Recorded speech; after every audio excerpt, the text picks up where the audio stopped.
Welcome to the Tech Egg. Don't get scrambled. Enjoy the video.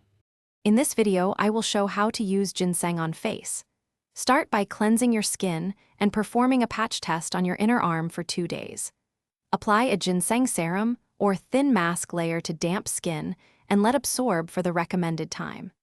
Limit use to once daily at first, and always follow with sunscreen during daytime use to protect results and prevent irritation.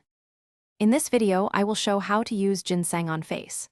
Read labels to confirm Panax ginseng or ginseng root extract and check concentration statements.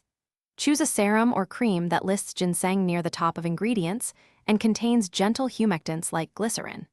If you have sensitive skin, pick fragrance-free options and start with a lower frequency to assess tolerance before increasing to. In this video, I will show how to use ginseng on face.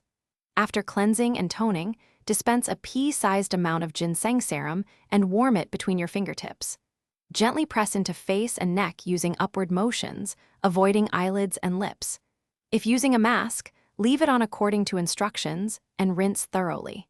Finish with a moisturizer and apply sunscreen in the morning to support skin barrier and results. Thanks for watching. Consider subscribing if I helped unscramble your problems.